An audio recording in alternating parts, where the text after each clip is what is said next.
Ya baik, Assalamualaikum warahmatullahi wabarakatuh. Perkenalkan saya Melita Nurfadila dengan NPM 22041010101110.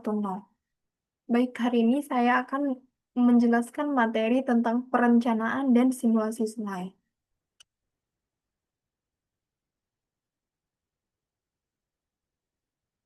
Nah, untuk em, pembahasannya ada 5. Yang pertama ada pengertian, tujuan, tahapan umum perencanaan sungai, perangkat lunak yang digunakan, analisis hasil, dan interpretasi. Yang pertama itu ada pengertian.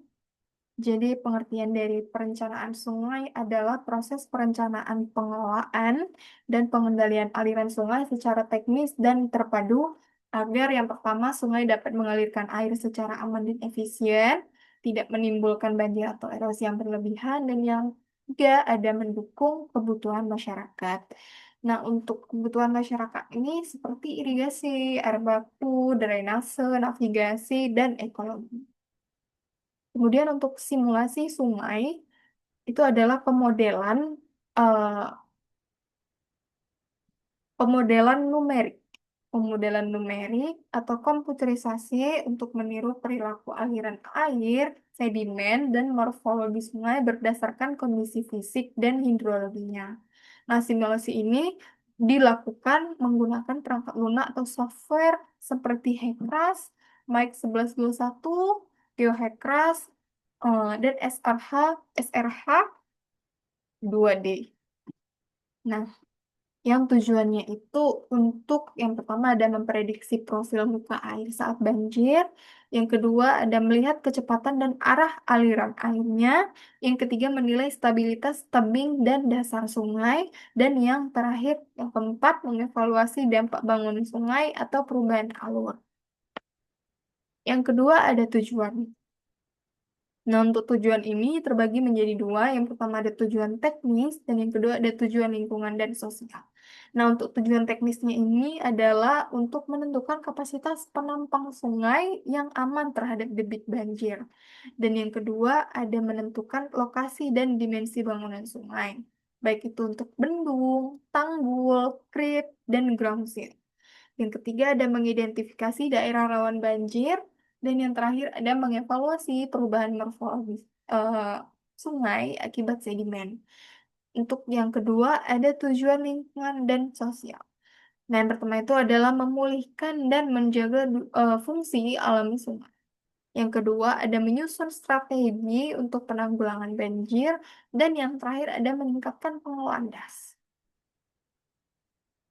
Yang ketiga ada tahapan umum perencanaan sungai.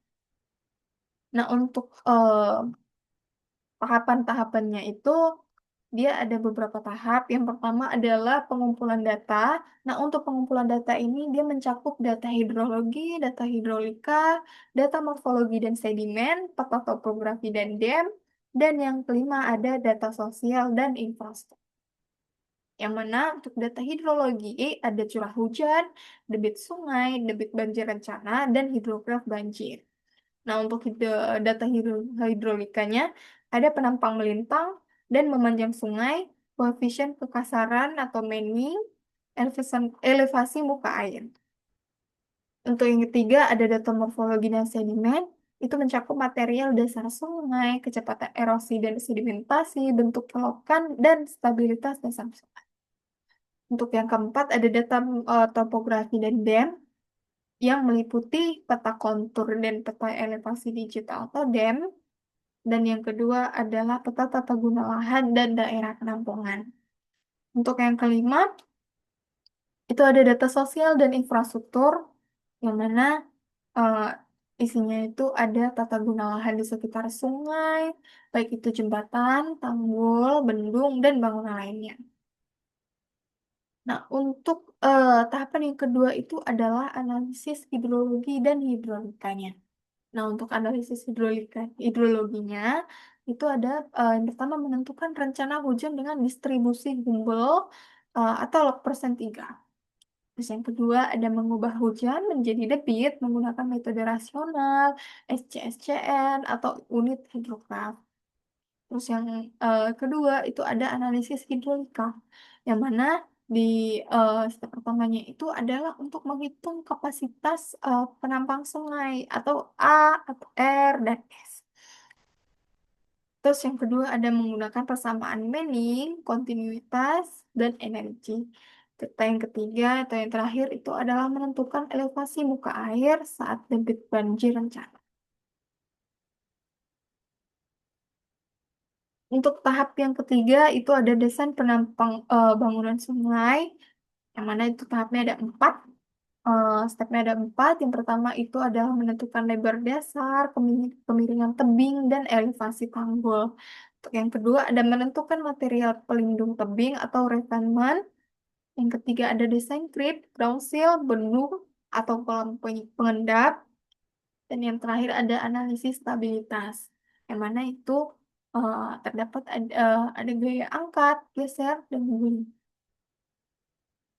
Nah, tahapan selanjutnya adalah pemodelan dan simulasi sungai. Nah, untuk pemodelannya ini ada dua. Yang pertama ada satu is, eh, 1D dan menggunakan Hekras atau GeoHekras. Terus menyimulasikan aliran sepanjang sumber sungai satu dimensi, yang mana nanti hasilnya ada kelihatan profil muka airnya, kecepatan rata-rata, dan zona penampungannya. Nah, untuk pemodelan 2D-nya ini, dia menggunakan Mica 21 atau SRH 2D, yang mana nanti dia akan menyimulasikan arah aliran horizontal dan distribusi kecepatan di area akumulasi. Ini cocok untuk daerah datar atau sungai yang bercabang banyak. Jadi nanti ada sungai yang dia punya subdas bercabang yang banyak sekali. Dan yang ketiga itu ada input data simulasi, yang mana datanya itu ada data geometri, data arus, roughness data, yang di dalamnya ada nilai Manning berdasarkan kondisi sungai. Terus yang terakhir adalah data DEM atau data medan apa namanya, peta elevasi. Terus yang keempat ada proses simulasinya. Jadi nanti di proses simulasi ini dia ada menentukan aliran mantap atau aliran tidak mantap. Terus yang kedua ada batasan model dan pemeriksaan hasil konvergensi. Terus yang terakhir baru kalibrasi model dengan data lapangan. Terus untuk output output simulasinya yang pertama itu adalah profil muka air sepanjang sungai. Terus yang kedua adalah sebaran kecepatan dan kedalaman air. Terus yang ketiga ada daerah rawan genangan banjir. Terus nanti ada kelihatan juga untuk dampak perubahan bangunan sungai terhadap air. Terus di tahap selanjutnya ada model evaluasi dan kalibrasi. Yang mana nanti kalibrasi ini adalah untuk menyesuaikan model parameter seperti Manning agar simulasi mendekati kondisi aktual.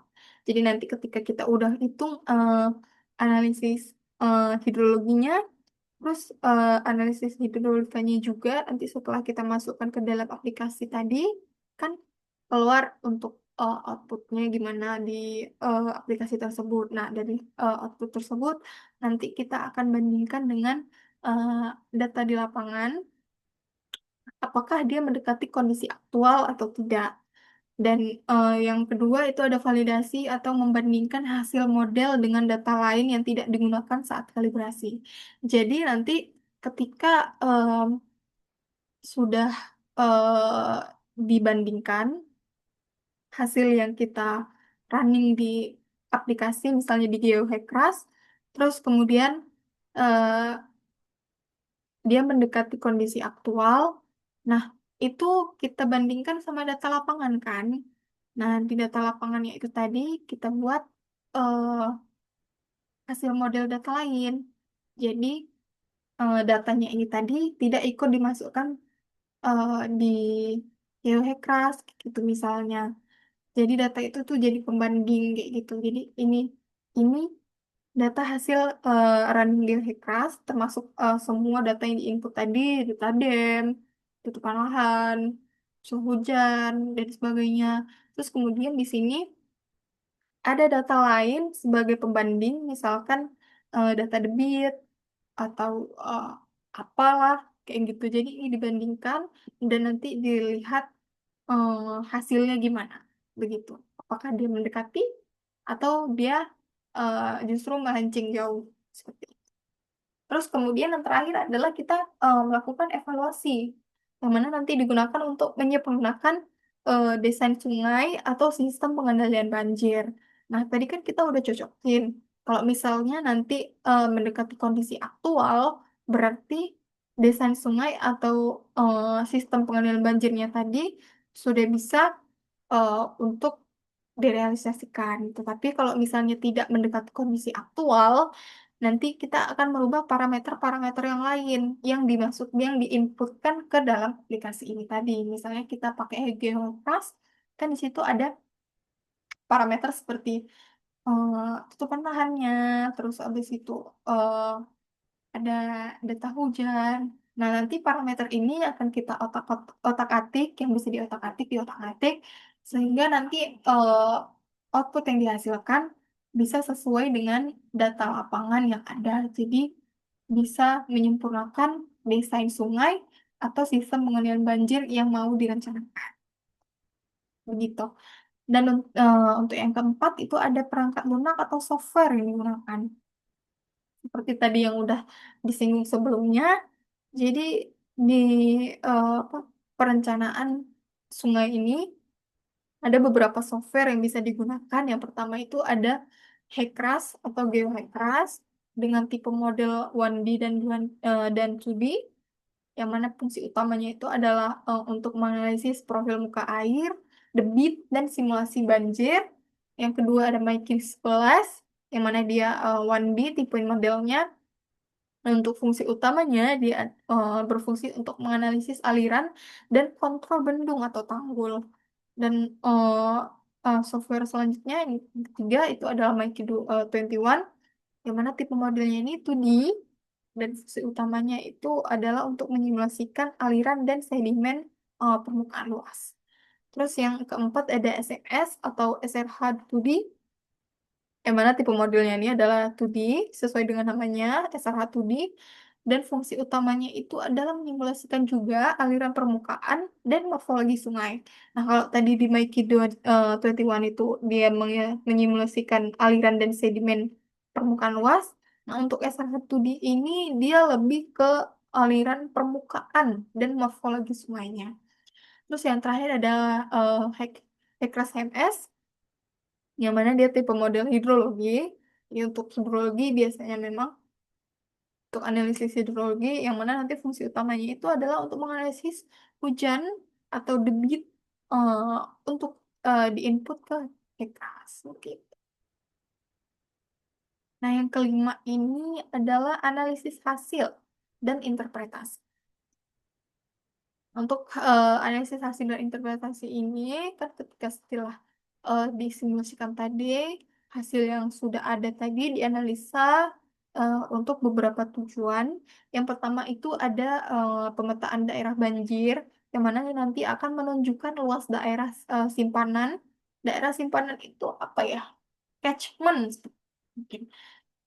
Pada rencana debit tertentu. Jadi kalau misalnya kita punya rencana debit 100, berarti kira-kira luas daerah simpanan atau catchmentnya itu akan sebegini, begitu.